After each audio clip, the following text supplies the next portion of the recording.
I'm Fleur de la Fleur. Hello, welcome everyone. Somebody challenged me to wear a dress and I did.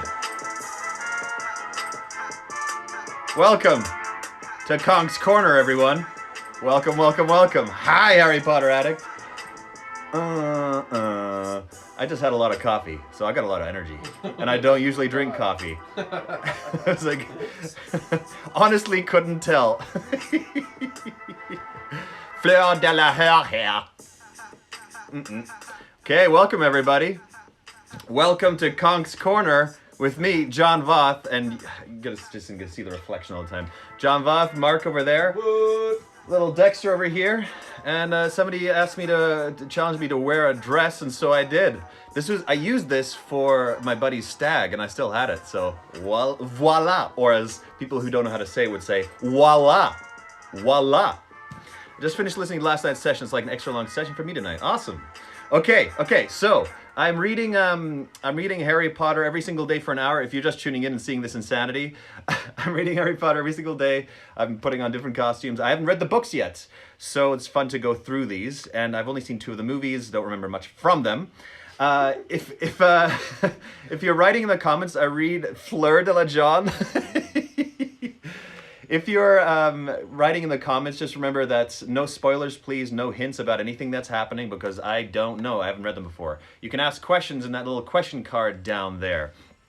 I save all those on YouTube so you can catch up there. Go to the link in my bio. Couple of things to mention here before I start off. I got new gifts today.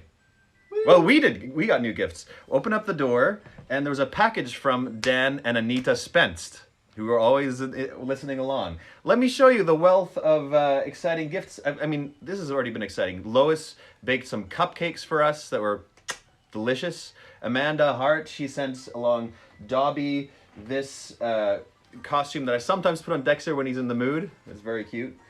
And a bunch of other sweets and exciting things too. This time turner. Okay, so here's what Dan and Anita spent. First of all, this. I can put it around his leash, which I may very well do. I didn't see that until now. This is awesome. He's going to be walking around with this. Is it a toilet? They sent a very sweet card with this drawn on it, which was awesome. They sent the Marauders map. And there's different sections that fold out. Look how cool that is. That's awesome. And here are, okay, I'm gonna leave the best for last. So they sent a whole bunch of puppets of all the individual characters that I know of till now, with different things written underneath. Rubus Hagrid, gee, I'd like a dragon. Draco Malfoy, my father will hear of this. Fred and George Weasley, we solemnly swear we're up to no good. Ron Weasley, spiders wanted to tap dance. He doesn't want to tap dance.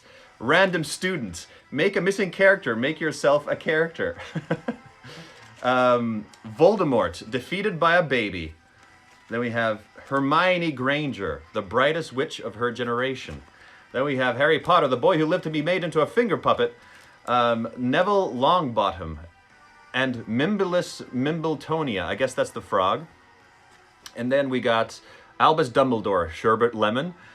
Okay, that's awesome. I don't know if you drew every single one of these or did it on a computer or I don't know what. Either way, it's awesome. And now I'm up for my favorite gift. Check it out. It's Dumbledore. It's Dumbledore. Hagrid. It's Harry. Isn't that awesome? That's so great. Oh man. Yeah, we're very thankful. That's been one more thing. Where is it? Oh yeah, they gave along little. I almost called them little shits. What are they actually called? Snitches. They gave us little shits in a box. They gave us like 6 of these. Little snitches. So that's awesome. I'm giving it to Mark since I'm doing keto now. Full-time. I'm a full-time keto employee. Okay, I'm gonna take this off because it's already getting itchy, and I know after an hour I won't be able to do it. So you just have to see my natural hair. Okay, okay. Yeah. Where's the book? Huh? I said L. Yeah. Um, so thank you so very much for that. Okay, so final things before we start. Oh no, where's the pen? Oh, the pen's down there. I gotta get my pen. Okay.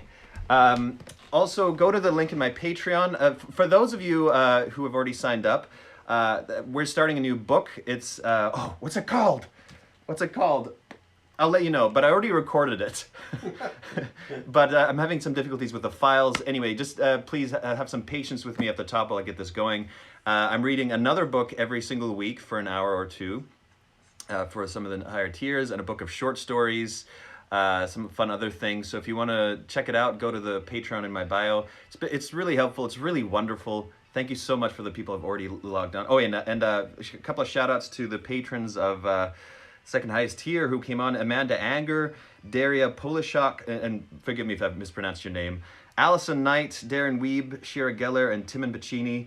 Thank you so much. Thank you so much. I'm honored. It's really, really nice of you. Thank you. Okay. It's a backless dress. Yeah, I can't get it on. John, take my bachelor party dress off. It's mine only. Well, you didn't take it home, so it's mine now. Okay. Where did we just end? What just happened? Let me change the music back to our regular stuff. There we go. Okay, what just happened? Oh, right. He just saw... Oh, right, yeah, he saw that they have to fight dragons, and he talked to Sirius in the fire.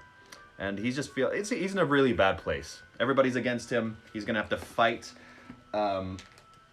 a dragon and maybe die. So, okay, drawing on this if you want to join. Bam, bam, boom. There we go. Putting on the glasses and gonna say you have purpose, you have meaning, and you are loved. Don't forget that. Okay, let's start off, shall we? Chapter 20, the first task. Harry got up on Sunday morning and dressed so inattentively that it was a while before he realized he was trying to pull his hat onto his foot instead of his sock. When he'd finally got all... That's never happened to me. When he'd finally got all his clothes on the right parts of his body, he hurried off to find Hermione, locating her at the Gryffindor table in the Great Hall, where she was eating breakfast with Ginny. Feeling too queasy to eat, Harry waited until Hermione had swallowed her last spoonful of porridge, then dragged her out into the grounds for another walk. There, he told her all about the dragons and about everything Sirius had said, while they took another long walk around the lake. You know what? I forgot my water. Thanks so much, Mark. Yep. There's a mug right there. Mark, give Mark a hand for all the stuff he does. All the magical stuff he does. What a great friend. Where's your bear mug, though? I don't know where it went. Okay, I'm moving stuff around today. Thanks, Betty. Alarmed as she was by Sirius' warning about Karkaroff, Hermione still thought that the dragons were the more pressing problem. "Let's try and keep you alive until Tuesday evening," she said desperately, "and then we can worry about Karkaroff." They walked 3 times around the lake, trying all the way to think of a simple spell that would subdue a dragon. Mark, do you remember what was with Karkaroff? It's just something that flitted out of my mind. It was... What happened last with him? Yeah, we read so much yesterday. Harry bumped into him in the invisibility cloak. Right. And he looked like he was on the way to scope out what was happening where they're storing the dragons. That's what Harry thought. Right, but there was something bad about Karkaroff too, related to Voldemort. Yeah, Sirius told Harry... He was a Death Eater before. He was a Death Eater. And you got a bunch of applause there. Oh, thanks. Yeah. Okay. They walked 3 times around the lake, trying all the way to think of a simple spell that would subdue a dragon. Nothing whatsoever occurred to them, so they retired to the library instead. Here, Harry pulled down every book he could find on dragons, and both of them set to work searching through the large pile. Talon clippers by charms, treating scale rot. This is no good. This is for nutters like Hagrid who want to keep them healthy. Who's saying what? Oh yeah, oh, okay. Dragons are extremely difficult to slay, owing to the ancient magic that imbues their thick hides, which none but the most powerful spells can penetrate. But Sirius said a simple one would do it. Let's try some simple spell books then, said Harry, throwing aside men who love dragons too much. Oh, nice rolling. She just throws in these very adult jokes in. I think Hagrid has that book. Probably. You're saying it, John. What am I saying? I don't even know. He returned to the table with a pile of spell books. He returned to the table with a pile of spell books, set them down, and began to flick through each in turn, Hermione whispering non-stop at his elbow. Well, there are switching spells, but what's the point of switching it? Unless you swapped its fangs for wine gums or something. That would make it less dangerous. The problem is, like that book said, not much is going to get through a dragon's hide. I'd say transfigure it, but something that big? You really haven't got a hope. I doubt even Professor McGonagall... Unless you're supposed to put the spell on yourself? Maybe to give it yourself extra powers. But they're not simple spells, I mean. We haven't done any of those in class. I only know about them because I've been doing owl practice papers. Hermione, Harry said through gritted teeth, will you shut up for a bit, please? I'm trying to concentrate. But all that happened, when Hermione fell silent, was that Harry's brain filled with a sort of blank buzzing, which didn't seem to allow room for concentration. Hagrid and Dragon sitting in a tree. Nice, Jules. He stared hopelessly down the index of basic hexes for the busy and vexed, instant scalping. But dragons had no hair. Pepper breath? That would probably increase a dragon's firepower. Horn tongue? Just what he needed to give it an extra weapon. Oh no, he's back again. Why can't he read on his stupid ship, said Hermione irritably, as Victor Crumb slouched in, cast a surly look over at the pair of them, and... Oh, there's multiple tracks running here. Oh, wow, okay, there we go. And settled himself in a distant corner with a pile of books. Come on, Harry, we'll go back to the common room. His fan club will be here in a moment, twittering away. And sure enough, as they left the library, a gang of girls tiptoed past them in the library, one of them wearing a Bulgaria scarf tied around her wrist. Harry barely slept that night. When he awoke on Monday morning, he seriously considered, for the first time ever, just running away from Hogwarts. But as he looked around the great hall at breakfast time, and thought about what leaving the castle would mean, he knew he couldn't do it. It was the only place he had ever been happy. Well, he supposed he must have been happy with his parents too, but he couldn't remember that. Somehow, the knowledge that he would rather be here and facing a dragon than back in Privet Drive with Dudley was good to know. It made him feel slightly calmer. He finished his bacon with difficulty. His throat wasn't working too well. Okay. It just wasn't working too well. No other explanation. Because of nerves.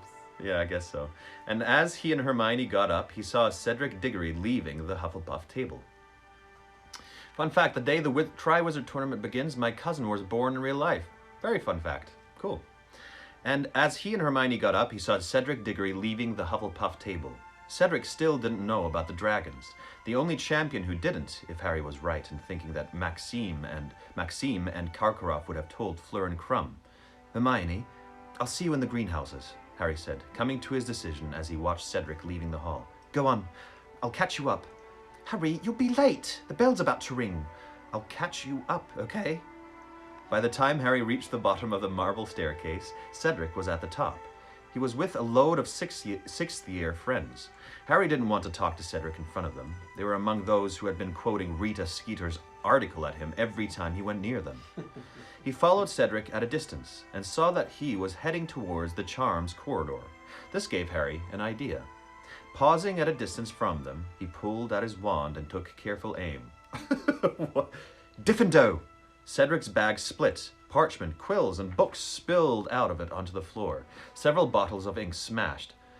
Don't bother, said Cedric in an exasperated voice, as his friends bent down to help him.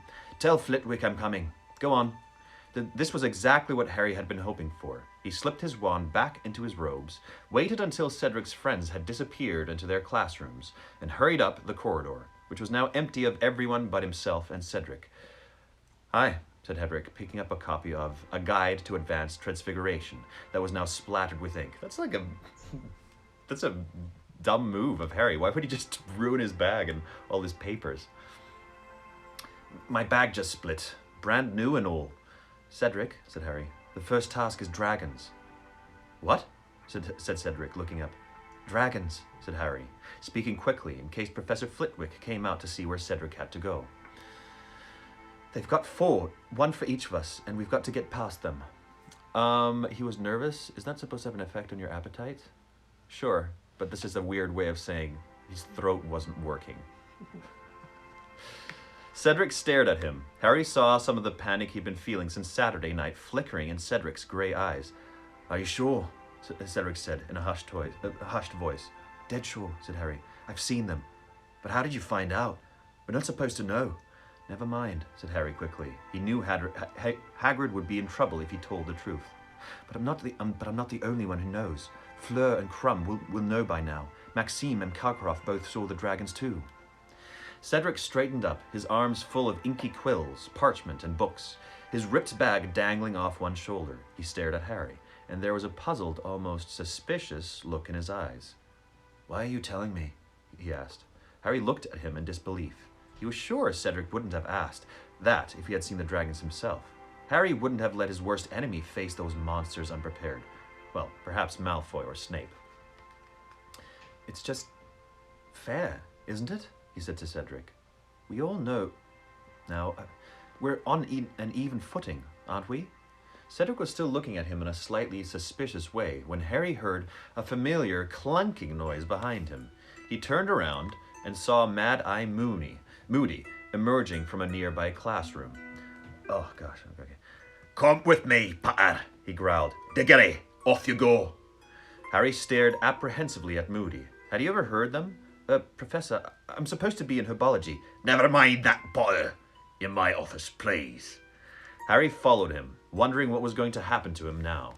What if Moody wanted to know how he'd found out about the dragons? Would Moody go to Dumbledore and tell on Hagrid? Or just turn Harry into a ferret? Well, it might be easier to get past the dragon if he was a ferret, Harry thought dully. He'd be smaller, much less easy to see from a height of 50 feet. He followed Moody into his office. Moody closed the door behind them and turned to look at Harry, his magical eye fixed upon him as well as the normal one. That was a very decent thing you just did, Potter, Moody said quietly. Harry didn't know what to say. This wasn't the reaction he had expected. Sit down, said Moody, and Harry sat, looking around. He had visited this office under 2 of its previous occupants. In Professor Lockhart's day, the walls had been plastered with beaming, winking pictures of Professor Lockhart himself. I miss that guy. I really miss him. I miss that character. When Lupin had arrived here, you were more likely to come across a specimen of some fascinating new dark creature he had procured for them to study in class. Now, however, the office was full of a number of exceptionally odd objects that Harry supposed Moody had used in the days when he had been an Auror. On his desk stood what looked like a large, cracked glass spinning top. Harry recognized it at once as a sneakoscope because he owned one himself, though it was much smaller than Moody's. In the corner on a small table stood an object that looked something like an extra squiggly golden television aerial. Extra squiggly golden television aerial? Oh, is that like what you put on the TVs back in the day to get reception, maybe? Yeah. Yeah. It was humming slightly. What appeared to be a mirror hung opposite Harry on the wall, but it was not reflecting the room. Shadowy figures were moving around inside it, none of them clearly in focus. Like my dark detectors, do you? Said Moody, who was watching Harry closely. What's that? Harry asked, pointing at the squiggly golden aerial. Secrecy sensor. Vibrates when it detects concealment and lies. No use here. Of course, too much interference. Students in every direction lying about why they haven't done their homework. Been humming ever since I got here. I had to disable my sneakoscope because it wouldn't stop whistling. It's extra sensitive. Picks up stuff about a mile around. Of course, it could be picking up more than kids' stuff, he added in a growl.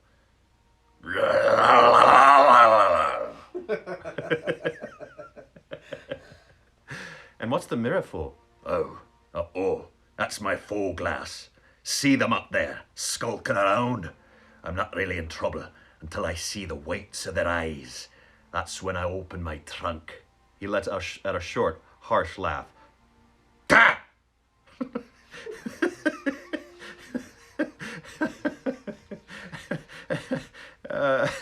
And pointed to the large trunk under the window. It had 7 keyholes in a row. Harry wondered what was in there until Moody's next question brought him sharply back to earth. So, found out about the dragons, have you? Harry hesitated. He'd been afraid of this, but he hadn't told Cedric, and he certainly wasn't going to tell Moody that Hagrid had broken the rules. It's all right, said Moody, sitting down and stretching out his wooden leg with a groan. Cheating's a traditional part of the Triwizard tournament, and always has been. I didn't cheat, said Harry sharply. It was sort of accident that I found out. Moody grinned. I wasn't accusing you, laddie. I've been telling Dumbledore from the start. He can be as high-minded as he likes, but you can bet old Karkaroff and Maxime won't be. They'll have told their champions everything they can. They want to win. They want to beat Dumbledore. They'd like to prove he's only human. Moody gave a harsh laugh. Ah! And his magical eyes swiveled around so fast it made Harry feel queasy to watch it. So, got any ideas how you're going to get past your dragon yet? Said Moody. No, said Harry. Well, I'm not gonna tell ya, said Moody gruffly. I don't show favoritism, me. I'm just going to give you some good general advice. And the first bit is, play to your strengths. I haven't got any, said Harry, before he could stop himself. Excuse me, growled Moody. You've got strengths if I say you've got them. Think no. What are you best at? Harry tried to concentrate. What was he best at? Well, that was easy, really. Quidditch, he said dully. And a fat lot of help. That's right, said Moody, staring at him very hard, his magical eye barely moving at all. You're a damn good flyer, from what I've heard. Yeah, but Harry stared at him. I'm not allowed a broom. I've only got my wand. My second piece of general advice, said Moody loudly, interrupting him, is to use a nice, simple spell which will enable you to get what you need. Harry looked at him blankly. What did he need? Come on, boy, whispered Moody. Put them together. It's not that difficult. And it clicked. He was best at flying. He needed to pass the dragon in the air. For that, he needed his firebolt. And for his firebolt, he needed Hermione, Harry whispered, when he had sped into Hermione, Harry whispered, when he had sped into Greenhouse 10 minutes later, uttering a hurried apology to Professor Sprout as he passed her. Hermione, I need you to help me. What do you think I've been trying to do, Harry? She whispered back, her eyes round with anxiety over the top of the quivering Flutterby bush she was pruning. Hermione, I need to learn how to do a summoning charm properly by tomorrow afternoon. Okay. So he's going to try and... Wait, he's not allowed a broom, but he's allowed to summon a broom. Probably. That's probably what's going to happen. Look at him. He's almost dead. I sure hope not. No, of course he isn't. Question for you. Oh wait, did I already ask this? I feel like I did already ask that question.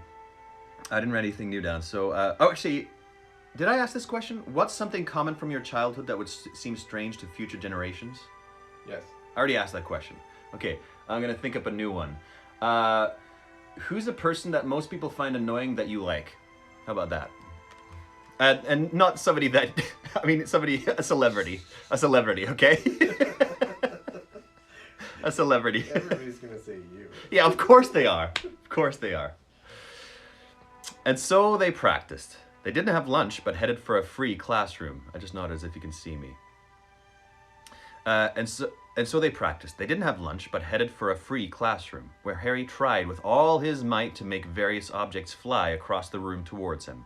He was still having problems. The books and quills kept losing heart halfway across the room and dropping like stones to the floor. Concentrate, Harry. Concentrate. What do you think I'm trying to do? Said Harry angrily. A filthy great dragon keeps popping up in my head for some reason. Okay, try again. He wanted to skip divination to keep practicing, but Hermione refused point blank to skive off arithmancy. There was no point staying without her. He therefore had to endure over an hour of Professor Trelawney, who spent half the lesson telling everyone that the position of Mars in relation to Saturn at that moment meant that people born in July were in great danger of sudden, violent deaths. Well, that's good, said Harry loudly, his temper getting the better of him. Just as long as it's not drawn out, I don't want to suffer. Ron looked for he's getting heaty. Ron looked for a moment as though he was going to laugh. He certainly caught Harry's eye for the first time in days, but Harry was still feeling too resentful towards Ron to care. He spent the rest of the lesson trying to attract small objects towards him under the table with his wand. He managed to make a fly zoom straight into his hand, though he wasn't entirely sure that was owing to his prowess at summoning charms. Perhaps the fly was just stupid. He forced down some dinner after divination, then returned to the empty classroom with Hermione, using the invisibility cloak to avoid the teachers. They kept practicing until past midnight. They would have stayed longer, but Peeves turned up and, pretending to think that Harry wanted things thrown at him, started chucking chairs across the room. Yeah, you have another chair. Harry and Hermione left in a hurry before the noise attracted Filch, and went back to the Gryffindor common room, which was now mercifully empty. At 2 o'clock in the afternoon, Harry stood in the morning. 2 o'clock in the morning? At 2 o'clock in the morning? Come on. Yeah. Oh, okay. I thought they were talking about the next day already. I was like, that's a big mistake. At 2 o'clock in the morning. It is the next day, John. Oh, gosh. At 2 o'clock in the morning, Harry stood near the fireplace, surrounded by heaps of objects. Books, quills, several upturned chairs, an old set of gobstones, and Neville's toad, Trevor. Trevor the toad. Only in the last hour had Harry really got the hang of the summoning charm. That's better, Harry. That's loads better, Hermione said, looking exhausted, but very pleased. Well, now we know what to do next time. I can't manage a spell, Harry said, throwing a rune dictionary back to Hermione so he could try again. Threaten me with a dragon. Right. He raised his wand once more. Accio Dictionary! Accio Dictionary! The heavy book soared out of Hermione's hand, flew across the room, and Harry caught it. Harry, I really think you've got it, said Hermione delightedly. Just as long as it works tomorrow, Harry said.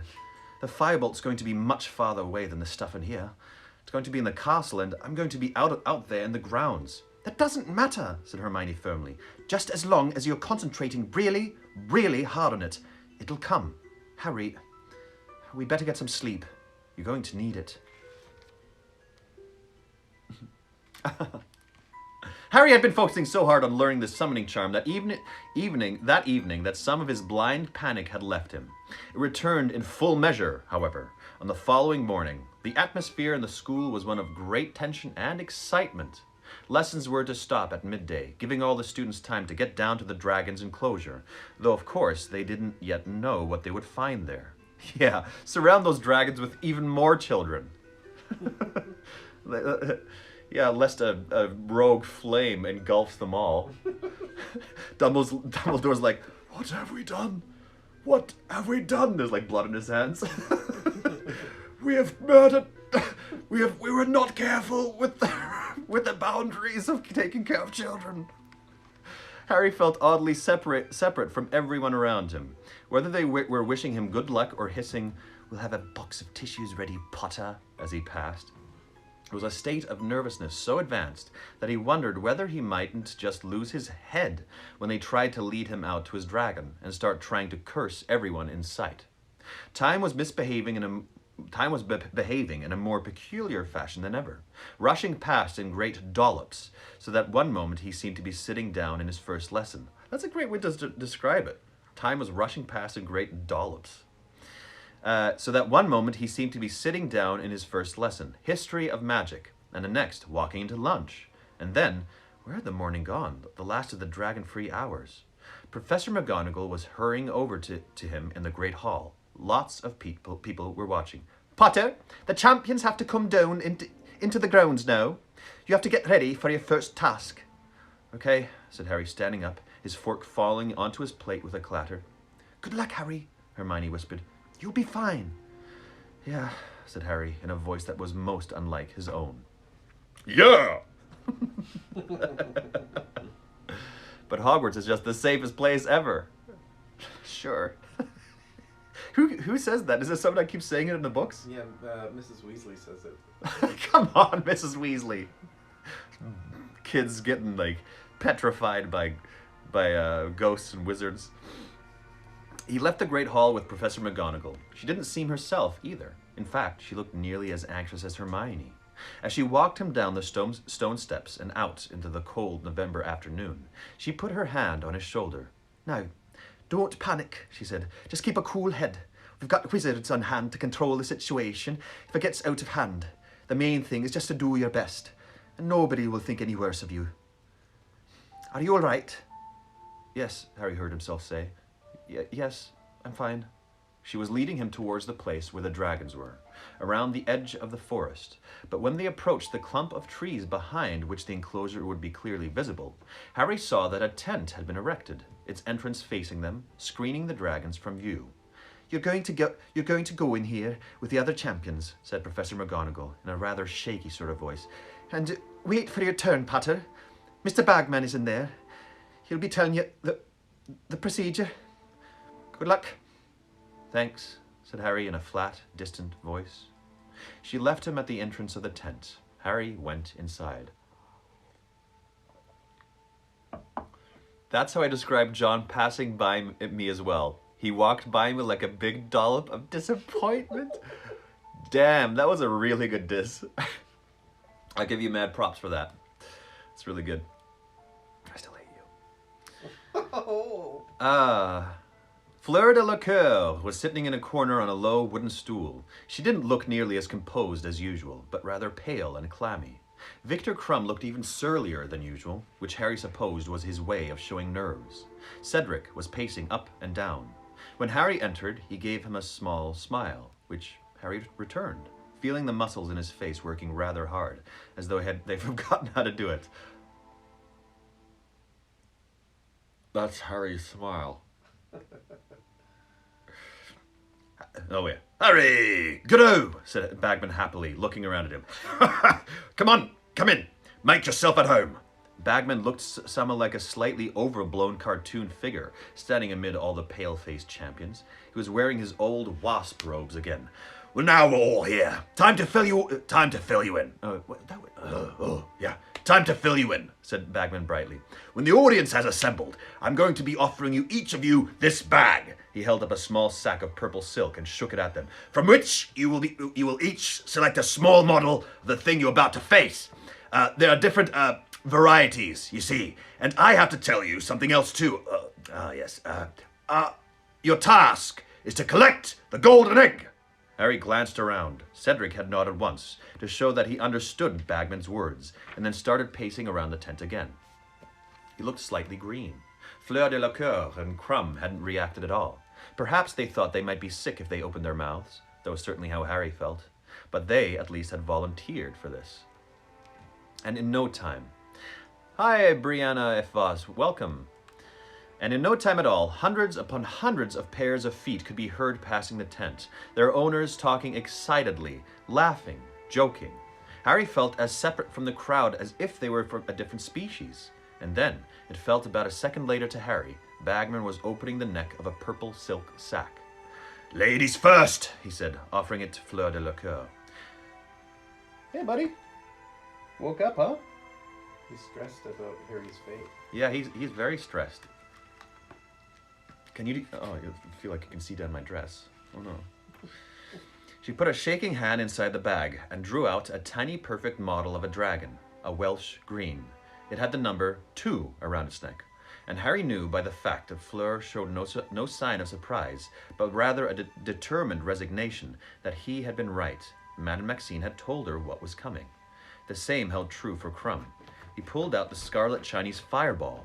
It had a number 3 around its neck. He didn't even blink, just stared at the ground. Cedric put his hand into the bag, and out came the bluish gray Swedish short snout, the number 1 tied around his neck. So he got the worst one? No. Yeah, he got the spike one. With the, Yeah, he got this. Oh, Cedric. No, Harry gets the spike one. Oh, right. Cedric Yeah. got the- Okay, just from this premonition, I'm gonna bet that Cedric is gonna get injured, and he's gonna get thrown out of the competition by being injured. That's my bet. I also bet that Fleur de la Coeur, she's going to succeed, and Crumb is going to do something unexpected.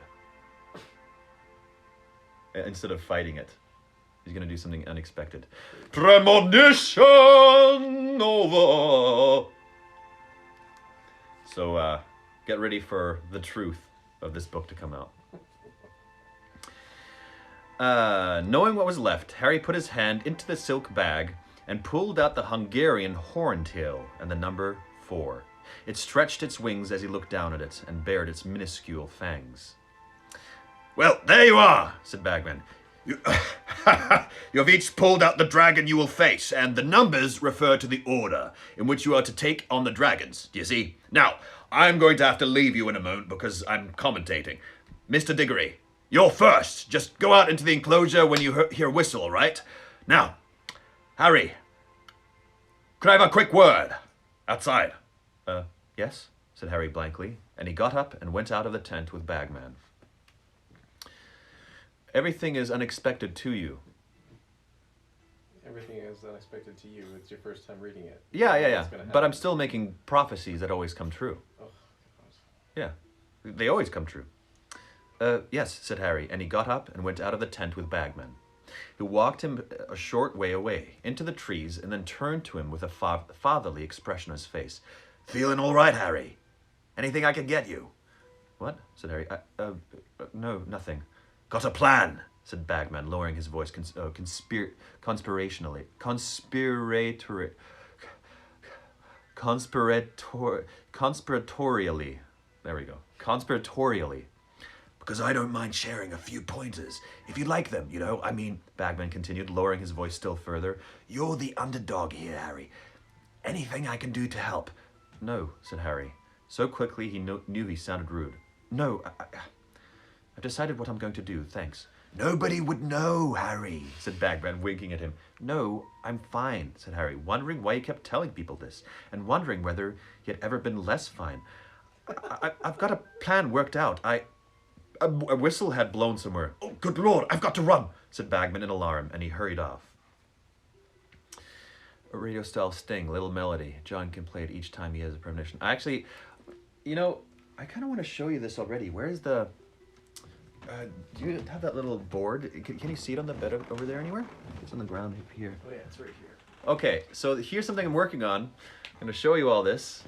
It's going to change in maybe a week or something like that. I got this. So this is a thing that I can connect to my computer, and it's been bugging me afterwards to like fiddle around with YouTube. So what I can do with this, I can program different actions to it. So I can say, oh, it's going to Dumbledore's room, or it's going to an intense thing. And so I have some lights that can change color. I have some music that I can change in the moment. I can have like the little stings and bumpers. So I think I'm gonna, without overwhelming it and making it too much, you know, I feel like you can go too much with like da, da, da, da, da, da, all these different things. But yeah, well, I'm definitely gonna put that in there. Yeah, so I'm gonna be adding some stuff over the coming weeks. Just gonna try stuff out, you know, give me feedback, what's working, what's not working. I'm gonna try something with the background too, use a different camera. It's all taken a really long time because there's so much to think about and do.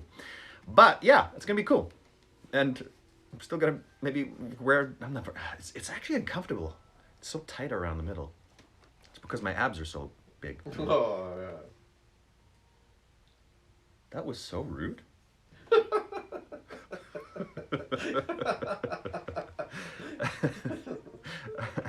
Can I request the toilet time song?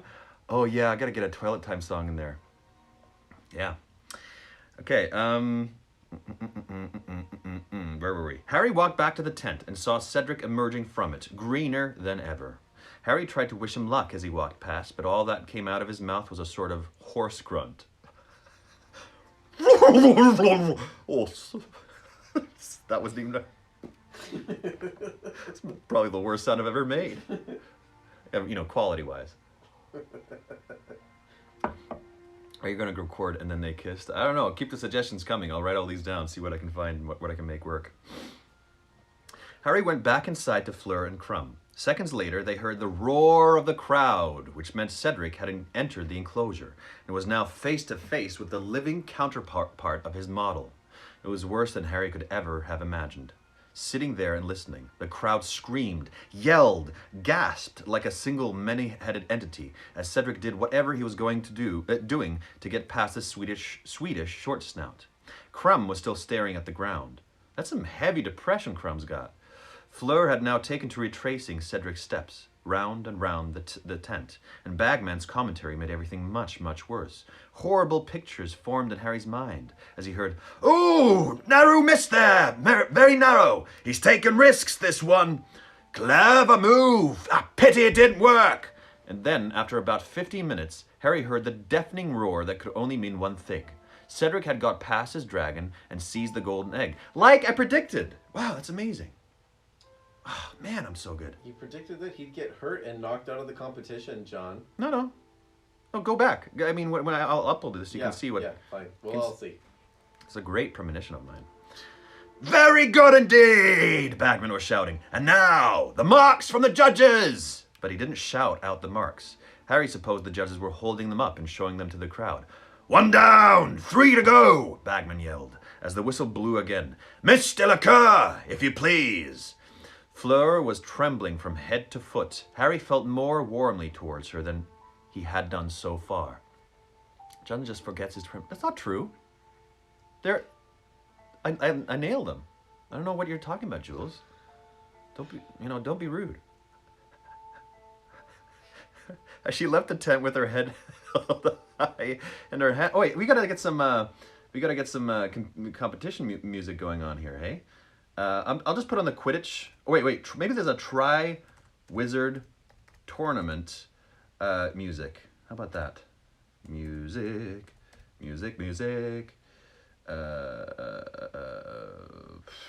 No, not really. So, how about we do Quidditch music again? Might as well. Quidditch themes. Sweet. Okay, sure, let's do this.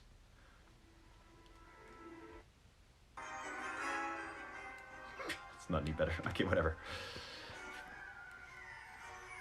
Okay, sorry, a lot of interruptions here. Fleur was trembling from head to foot. Harry felt more warmly towards her than he had done so far, as she left the tent with her head held high, and her hand clutching her wand. He and Crumb were left alone, at opposite sides of the tent, avoiding each other's gaze. The same process started again. "Oh, I'm not sure that was wise," They could hear Bagman shouting gleefully. "Oh, nearly. Careful now. Good Lord, I thought she'd had it then." 10 minutes later, Harry heard the crowd erupt into applause once more. Fleur had been successful too, like I said. A pause while Fleur's marks were being shown. More clapping. Then, for the third time, the whistle. "And here comes Mr. Crumb!" cried Bagman. And Crumb slouched out, leaving Harry quite alone. I may not always be right, but I'm never wrong. Countless Grantham, a.k.a. John. I agree with that statement. He felt much more aware of his body than usual, very aware of the way his heart was pumping fast, and his fingers tingling with fear. Yet, at the same time, he seemed to be outside himself, seeing the walls of the tent, and hearing the crowd as though from far away. "Very daring!" Bagman was yelling, and Harry heard the Chinese fireball emit a horrible, roaring shriek, while the crowd drew its collective breath. "That's some nerve he's showing, and... yes, he's got the egg!" Applause shattered the wintry air like breaking glass. Crumb had finished. It would be Harry's turn at any moment. He stood up, noticing dimly that his legs seemed to be made of marshmallow. He waited, and then he heard the whistle blow. He walked out through the entrance of the tent, the panic rising into a crescendo inside him. And now he was walking past the trees, through a gap in the enclosure fence. Dexter does look super comfy, man. He's on his back. If that's not a dead pose, I don't know what is. Where were we? He saw everything in front of him as though it was a very highly colored dream. Oh no. I don't want you falling off, buddy. Highly colored dream. There were hundreds and hundreds of faces staring down at him from stands which had been magicked there since he'd last stood on the spot. And there was the horntail at the other end of the enclosure, crouched low over her clutch of eggs, her wings half furled, her evil yellow eyes upon him, a monstrous, scaly black lizard, thrashing her spiked tail, leaving yard-long gouge marks in the hard ground. The crowd was making a great deal of noise, but whether friendly or not, Harry didn't know or care. It was time to do what he had to do, to focus his mind, entirely and absolutely, upon the thing that was his only chance. Oh, gosh, you're having a hard time, eh? He raised his wand. What was it again? Accio? Yeah. Accio Firebolt! He shouted. He waited, every fiber of him hoping, praying.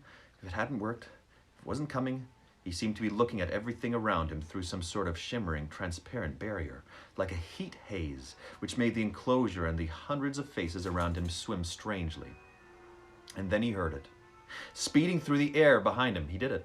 He turned and saw his firebolt hurtling towards him around the edge of the woods, soaring into the enclosure, and stopping dead in midair beside him, waiting for him to mount.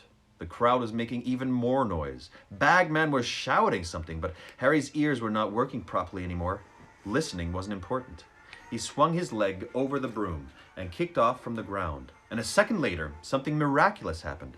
As he soared upwards, as the wind rushed through his hair, as the crowd's faces became mere flesh-colored pinpricks below, and the horntail shrunk to the size of a dog, he realized that he had left not only the ground behind, but also his fear.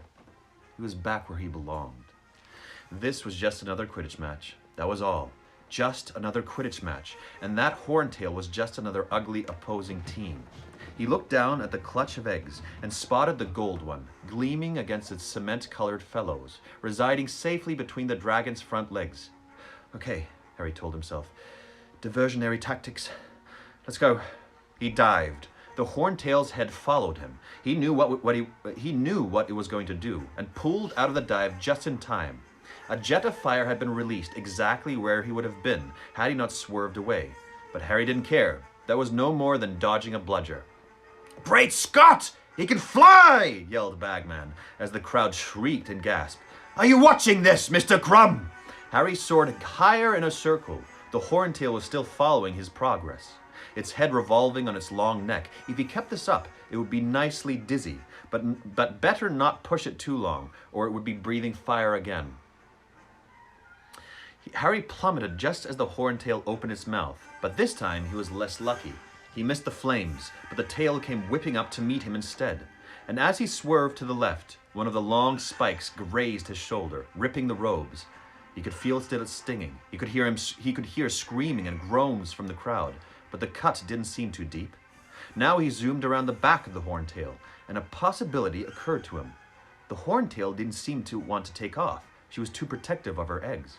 Though she writhed and twisted, furling and unfurling her wings, and keeping those fearsome yellow eyes on Harry, she was afraid to move too far from them. But he had to persuade her to do it, or he'd never get near them. The trick was to do it carefully, gradually. He began to fly, first this way, then the other, not near enough to make her breathe fire to stave him off, but still posing a sufficient threat to ensure she kept her eyes on him. Her head swayed this way and that, watching him out of those vertical pupils, her fangs bared. He flew higher, and then they kissed.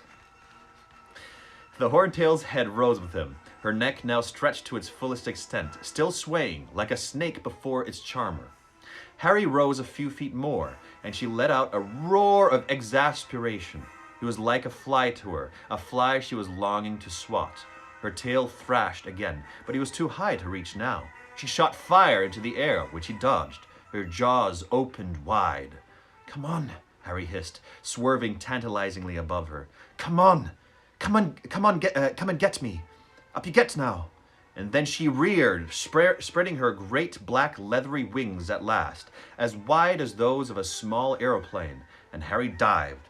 Before the dragon knew what he had done, or where he had disappeared to, he was speeding towards the ground as fast as he could go, towards the eggs now unprotected by her clawed front legs. He had taken his hands off his firebolt, he had seized the golden egg, and with a huge spurt of speed, he was off. He was soaring out over the stands, the heavy egg safely under his uninjured arm. And it was as though somebody had just turned the volume back up. For the first time, he became properly aware of the noise of the crowd, which was screaming and applauding as loudly as the Irish supporters at the World Cup. "Look at that!" Bagman was yelling. "Will you look at that? Our youngest champion is quickest to get this egg. Well, this is going to shorten the odds on Mr. Potter." Harry saw the dragon keepers rushing forwards to subdue the horntail, and, over at the entrance to the enclosure, Professor McGonagall, Professor Moody, and Hagrid hurrying to meet him, all of them waving him towards them, their smiles evident even from this distance.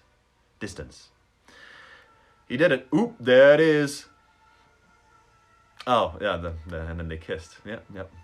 He flew back over the stands, the noise of the crowd pounding his eardrums, and came in smoothly to land, his heart lighter than it had been in weeks. He had got through the first task. He had survived. "That was excellent, Potter!"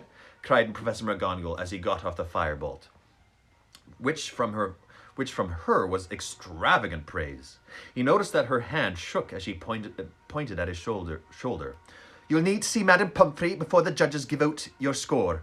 Over there," she said to Mop Up Diggory already. "You did it, Harry," said Hagrid hoarsely. "You did it!" "And against the horntail and all. And you know Charlie said that was the worst—" "Thanks, Hagrid," said Harry loudly, so that Hagrid wouldn't blunder on and reveal that he had shown Harry the dragons beforehand. Professor Moody looked very pleased too. His magical eyes was dancing in its socket. "Nice and easy does the trick, Potter," he growled. "Right then, Potter, the first aid tent, please," said Professor McGonagall. Harry walked out of the enclosure. Okay, let me just change the music up here again. Still panting, and saw Madame Pomfrey standing at the mouth of the second tent, looking worried. "Dragons!" she said. "Dragons!" she said in a disgusted tone. Let me just see how much is left. Okay.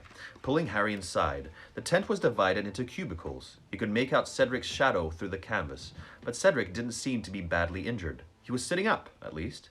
Madame Pomfrey examined Harry's shoulder, talking furiously all the while. "Last year's Dementors, this year dragons. What are they going to bring into school into this school next? You're very lucky. This is quite shallow. It'll need cleaning before I heal it up, though." She cleaned the cut with a dab of some purple liquid, which smoked and stung, but then poked his shoulder with her wand, and he felt it heal instantly. "Now, just sit quietly for a minute. Sit! And then you can go and get your score." She bustled out of the tent, and he heard her go next door and say, "How does it feel now, Diggory?" Harry didn't want to sit still. He was still too full of adrenaline. He got to his feet, wanting to see what was going on outside. But before he'd reached the mouth of the tent, two people had come darting inside. Hermione, followed closely by Ron. "Harry, you were brilliant!" Hermione said squeakily. There were fingernail marks on her face where she'd been clutching it in fear. "You were amazing! You really were!" But Harry was looking at Ron, who was very white and staring at Harry as though he was a ghost. "Harry," he said very seriously, "whoever put your name in that goblet, I reckon they're trying to do you in."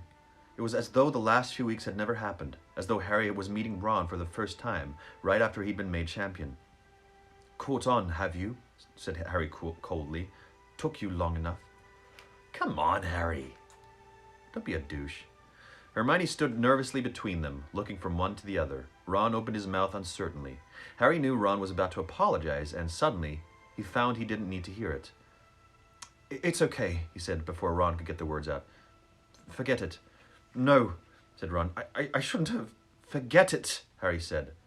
Ron grinned nervously at him, and Harry grinned back. Hermione burst into tears. There's nothing to cry about, Harry told her, bewildered. You two are so stupid, she shouted, stamping her foot on the ground, tears splashing down her front. Then, before either of them could stop her, she had given both of them a hug and dashed away, now positively howling. Ah, sweet, sweet Hermione. Oh, she's awesome. Barkin, said Ron, shaking his head. Harry, come on. They'll be putting up your scores. Picking up the golden egg and then his firebolt, feeling more elated than he would have believed possible an hour ago, Harry ducked out of the tent, Ron by his side, talking fast. Okay, I mean, I know there's like another page and a half to go, but I'm going to end there because we're close to an hour, and I'm going to get into some questions and just interacting with you. That was fun. That's like that's like Quidditch, but even more dangerous, basically. And Harry said that himself too. It's like a Quidditch match. Okay, what do we got? Excuse me, Ron deserved it. I don't know. I mean, yeah, Ron was, but Harry being so unforgiving, I don't know. But he was forgiving for a second there. Okay, what do we got? If you wrote Harry Potter fan fiction, what would you write about? What would I write about? I would write. It would have to do with who do I find most entertaining? It would have Lockhart in it. It would have Hagrid in it, and Hermione and Trelawney. So it would probably be the adventures of Hagrid. Probably. It would be about Hagrid's everyday life. That's what it would be about. Nothing like crazy, no crazy adventures. It's him bumbling through the Muggle life. It'd be him moving into the Muggle world. That's what it would be. Hagrid's Muggle life. Yeah. Can I buy or steal your dog? Just have him. I can't stand him anyway. No, you can't. Absolutely not. What would you use the summoning charm for besides stealing stuff? Well, summoning means coming from somewhere else to bring it here, right? I feel like I'd just be stealing stuff. I mean, isn't that what summoning is if it's not yours? You're taking somebody else's things and putting it in front of you? Do you have any ideas for the next task? Oh yeah, so they have to fight a monster. I think the next one will... Oh, what if there's a herbology one? Oh man, like 100 mud babies that they have to fight. Okay, what has been your favorite Harry Potter book so far, and why is that your favorite book? Well, we haven't finished this book. This one's pretty, high up in the ranks. What was the book before this again? It was The Prisoner of Azkaban. That was my favorite one till now. And it's my favorite because it was darker, it had more twists, it revealed more about the characters, and it had, it didn't have Lockhart, but it had some of the other characters like Sirius and Lupin. They were like really fun voices to do. So that's till now is my favorite one. If you could have a magical creature, what would you want? What is not Crookshank, Buckbeak? What is he again? What is it? Hippogriff. A hippogriff. Probably a hippogriff. That'd be sweet. It's like a dog, but very large, and you can fly on it. Yeah, probably choose a hippogriff. Okay, friends. Thanks for tuning in again. Thanks for this time. I always love it. Hope you're enjoying it too. I'll be back tomorrow at 6 o'clock for Conk's Corner. If you want to, check out my Patreon. Obligatory thing I'm going to do every single time. It's not obligatory, but I'm going to do it every time anyway. If you have suggestions on anything, any perks you think would be valuable to you to sign up, that'd be cool. Let me know. Okay, everybody. Thanks so much, and thank you again to Anita and Dan today for sending these amazing presents to Mark, me, and Dexter. It's really lovely. Thank you. And I'll put on the scarf tomorrow. All right, bye-bye. Have a great day.